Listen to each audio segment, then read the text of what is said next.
Okay, so it is a shame that someone with my knowledge and experience is unemployed, but that's fine. Maybe that just means that these companies are not worth me working for, and that's how I'm going to have to see it. They're not worth me working for, and I'll find my own way to make my own money. It may take a while, but I'll find my own way. And if I start my own business and it's productive, and I'm making $250,000 a year, I'm making $500,000 a year doing my own production business, I could set up my own. If I had the money, I could set up my own production environment, and I could run it myself. I wouldn't need to hire anybody, and I could run that place, and I could run several machines, get them started and run several machines. So I know what I'm capable of. And I would make a lot of money, and I wouldn't have to be around these asshole people. So I understand that for me, that's going to be the solution. I need to have my own business, because unlike them thinking that I have to rise to their standards, they think that I have to meet their conditions. They're below me. They're way below me, and they should be below you. So when you go into an interview, expect what I'm telling you. Okay, they're gonna put all these preconditions on you before they hire you, or even if they hire you. And then if you so-called pass all of their preconditions, then they're going to want to interrogate you further, and then they'll ask you all kind of irrelevant questions, like, have you ever stole something on a job? What if you saw somebody steal something on a job? What would you do? Well, my answer would be, well, you need to hire security. You need to put surveillance cameras up here. I'm not here to monitor what somebody else is doing. I don't care. As long as they don't mess with me, and they're not interfering with my ability to do my job, and they're not interfering with my safety, my personal safety, I don't really care what they do. That's your concern. That's your property concern. You need to be, if you have a problem with, you think somebody's stealing, then you need to hire a security guard.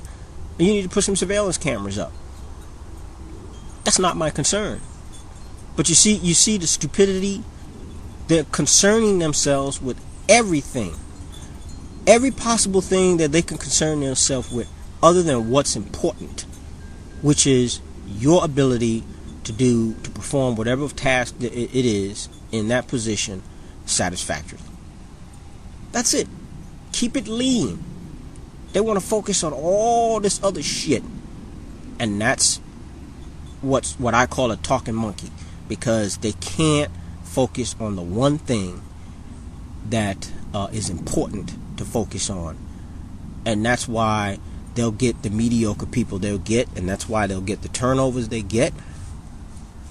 And that's why you'll get people that'll quit because you're harassing them. And that's why you'll get that.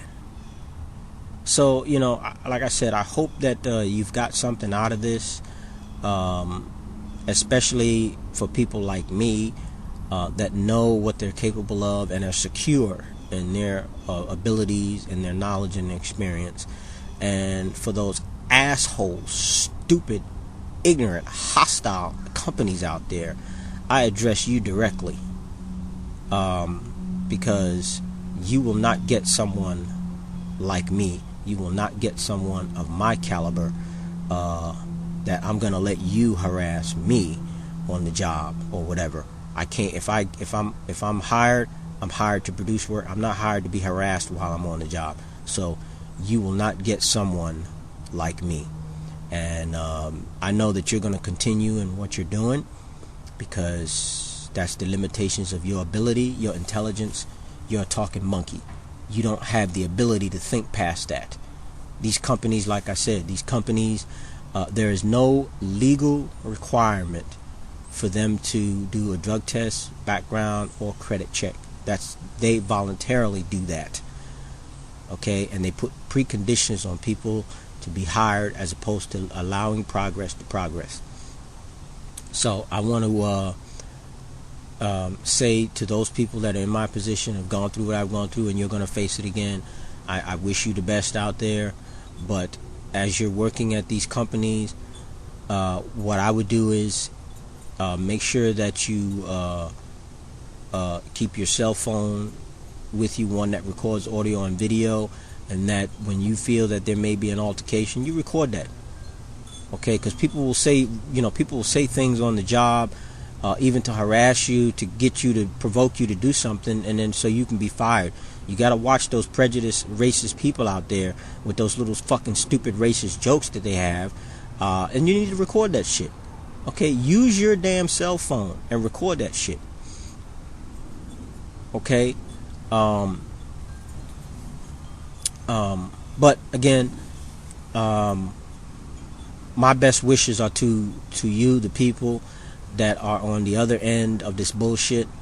And all I could do is, I know in situations where women have children and they don't want to lose their job because of this and this and that, I understand that sometimes you're in compromising positions because of these assholes and you don't want to fucking work for them. Okay? But that's the environment that they create. Now, I'm not saying that every company is out there, but it damn sure is the larger majority of them.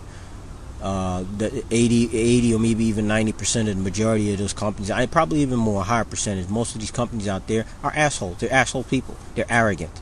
They're insecure. And they are naive.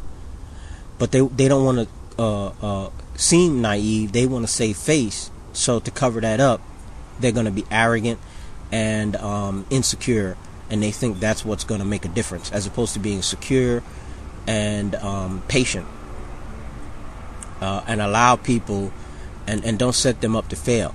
Another thing that I've noticed is that, and I'm in Georgia right now, and a lot of people that are in Georgia realize how fucked up Georgia is when it comes to all this bullshit. But anyway, whatever happened to on-the-job training? Whatever happened to that?